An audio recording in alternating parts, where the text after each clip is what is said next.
We are taking a break from the longevity series to say Merry Christmas.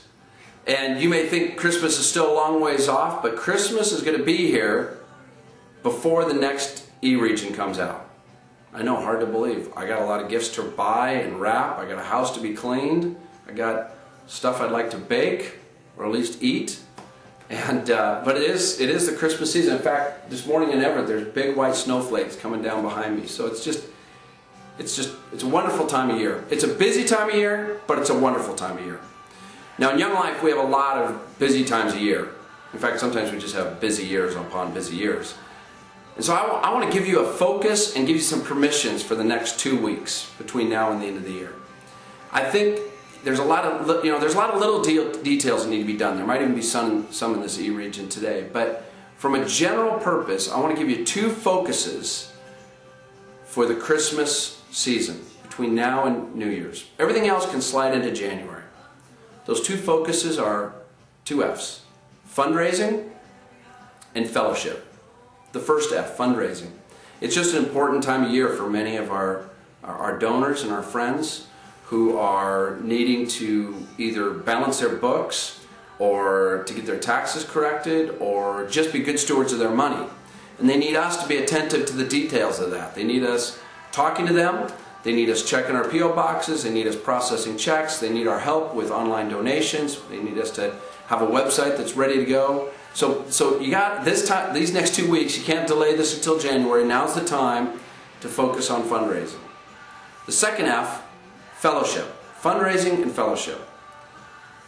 This is just a great time to be together with people, and I want to encourage you to get energized by being with some folks, whoever that is. Family, friends, a leader, a kid.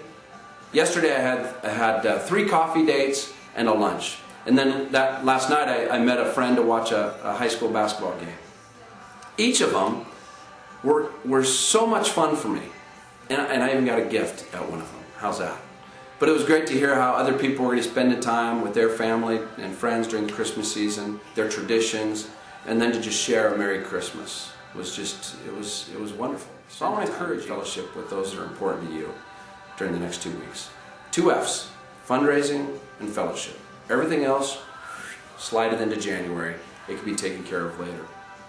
And kind of give you one more encouragement.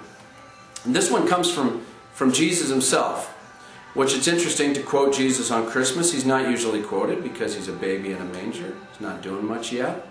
But this is one he shares in Luke 21, and it was a reading from the first Sunday of Advent, and it's really had an impact on me. In fact, I prayed it at our Christmas party.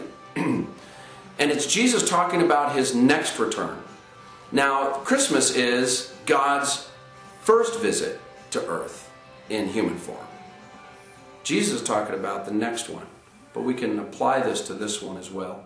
In Luke 21 in the Message, Jesus says, "Don't let your senses be dulled by eating, drinking, and shopping." And friends, I know it's a busy time of year, and there's stuff to be done around fundraising, and there's time to be spent with family and friends. But please take the time to sharpen your senses for what's happening at Christmas. That Jesus, Emmanuel, came to earth. That God in flesh came and lived among us. It's an absolute miracle, and one that we don't want to miss. Do we ever miss Christmas? Has there ever been a Christmas you woke up, at December 25th when you woke up and went, "Oh, crap, today's Christmas. I forgot. I didn't decorate a tree. I didn't buy gifts." No, each of us prepare with our families. You know what you're going to do on Christmas Day. You know what you're going to do on Christmas Eve. You may even know what you're going to eat that day. Could we have the same kind of preparedness, sharpness for what's happening spiritually on Christmas Day? I hope that's true. It's really been growing in my heart, and it's been fun to focus on Luke 21. It's in the Message, so I think it's like verse 34 or so in there.